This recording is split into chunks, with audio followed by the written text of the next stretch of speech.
안녕하세요. 글로벌 리포트 장량입니다. 저는 오늘 신종 코로나 바이러스 감염증 사태로 운영이 중단됐다가 최근 다시 문을 연 스미소니언 가든에 나왔습니다.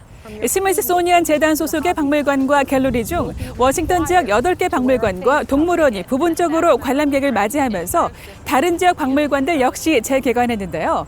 지난 100년 동안 3일 이상 연속 휴관한 적이 없었던 뉴욕 맨하튼의 매트 뮤지엄이 역사상 가장 긴 휴관 후 문을 열었고, 뉴욕 현대미술관, 9.11 메모리얼 공원, 9.11 박물관 역시 운영을 재개하고 관람객을 맞이하고 있습니다. 대부분 박물관은 개장 시간을 예년보다 단축했고 온라인 예약을 통한 방문객만 받고 있는데요. 6세 이상의 관람객은 모두 마스크 등으로 얼굴을 가려야 하며 관람객 사이의 거리두기 규정도 반드시 준수해야 합니다. 다양하고 깊이 있는 세계 소식 글로벌 리포트 지금 시작합니다.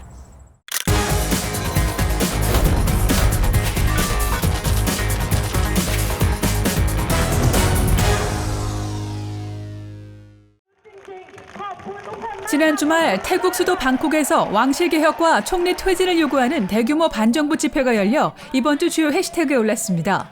수만 명의 대학생들과 시민들이 태국 왕궁 옆 사남루엉 광장에 몰려나와 반독재를 상징하는 손가락 표시를 하며 밤새 시위를 이어갔는데요. 2014년 군부 쿠데타에 반대했던 민주화 집회 이후 최대 규모입니다. 시위대는 광장 바닥에 태국은 국민의 것이라는 기념판을 설치해 왕실은 건드리면 안 된다는 금기를 깼는데요.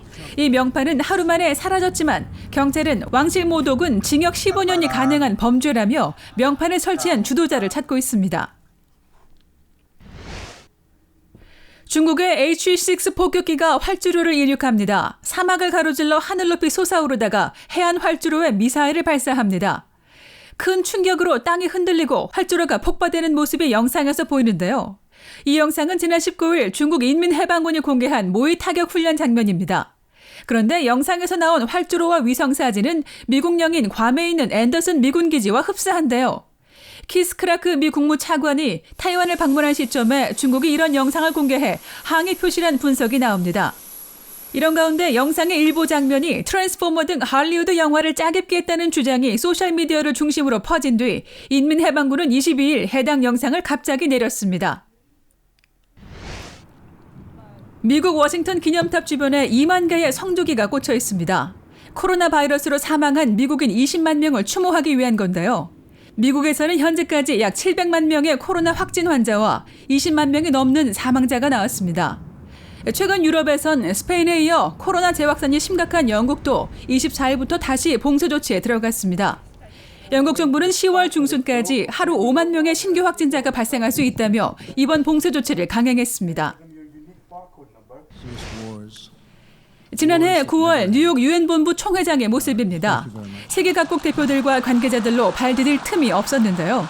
올해 75주년을 맞은 유엔 총회는 코로나의 여파로 유엔 역사상 처음 화상으로 진행돼 이번 주 주요 관심사에 올랐습니다. 22일에 시작된 각국 정상들의 연설은 소개를 위해 국가당 한 명의 외교관만이 현장에 참석할 뿐 사전 녹화한 영상으로 대체됐는데요. 도널드 트럼프 미국 대통령은 코로나 팬데믹에 책임을 거론하며 중국을 강하게 비판했고, 시진핑 중국 국가주석은 미국을 지칭하진 않았으나 코로나 사태를 정치 쟁점화해서는 안 된다고 반박했습니다.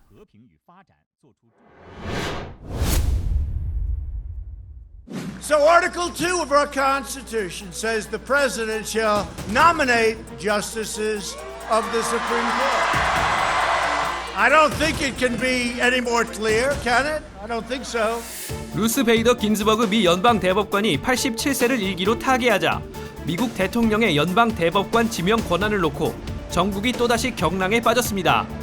대통령 선거가 40일 남짓 남은 시점에서 도널드 트럼프 대통령이 종신 임기의 연방 대법관을 지명하는 게 과연 적절한가 논란이 있는데요.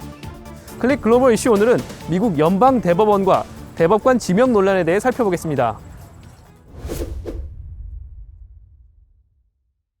Let me be clear that the voters should pick the president and the president should pick the justice for the Senate to consider.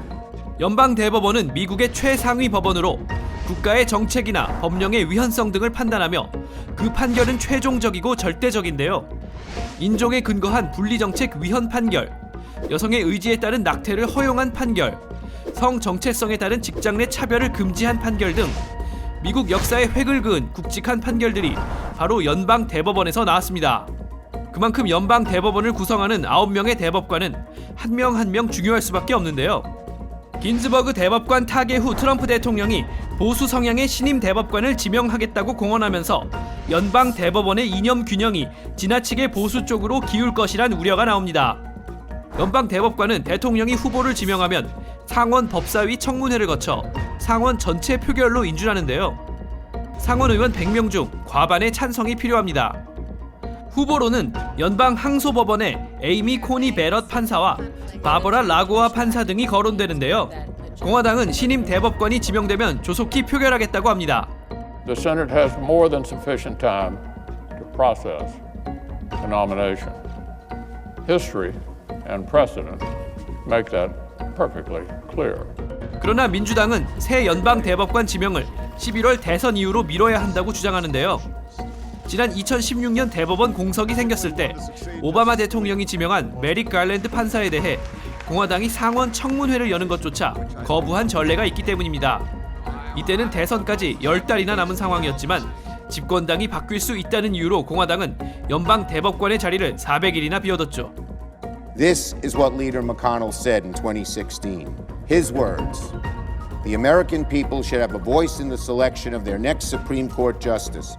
Therefore, this vacancy shall not be filled until we have a new president." 공화당의 이런 태도 변화에 비판도 만만치 않지만 절차적으로는 문제가 없고 박빙의 대결이 예상되는 이번 대선 결과가 만에 하나라도 대법원 소송까지 갈 경우 보수적인 대법관이 한 명이라도 더 필요하다는 정치적 계산이 깔렸다는 분석이 나옵니다. The lack of consistency between 2016 and 2020 on the part of the Republicans is stark, but understandable, given that one, Senator McConnell wants to maintain the Senate in the hands of Republicans to maintain his leadership. Two, he wants another conservative seat on the court. And three, he wants President Trump to be elected. 대선까지 한 달 조금 넘게 남은 이제 양당의 충돌은 더욱 격해질 것으로 보입니다.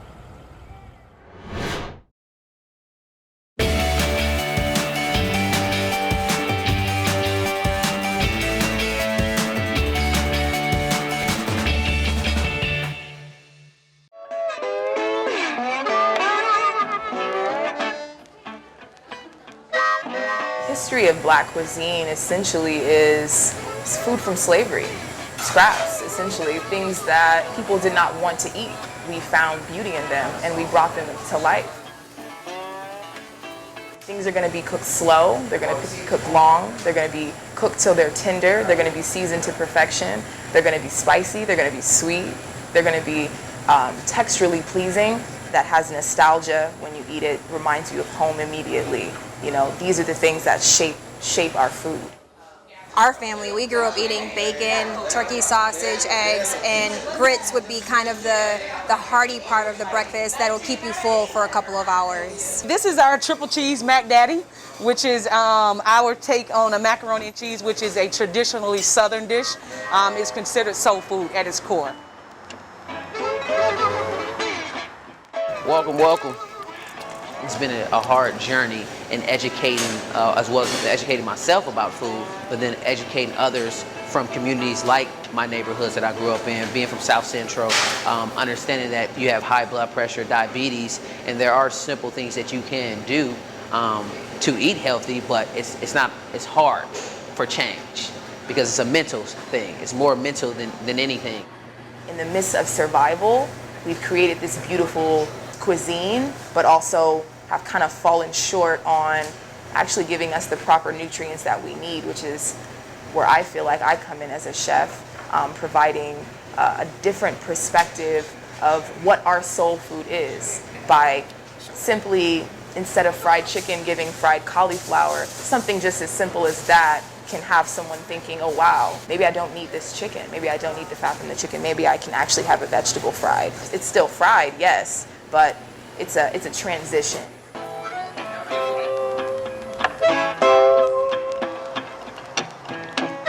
In the neighborhoods that we put our restaurants, they're food deserts, so you can't find a salad for miles. But then you put our restaurant here and you can get a salad just here in the middle of a less fortunate neighborhood. So it's really, the mission is to create a food oasis for people to actually come and enjoy food that tastes like home, but not necessarily something that is hurting them in the long run, something that can have them feeling uplifted, vibrant when they walk out of the door, opposed to tired, sleepy. So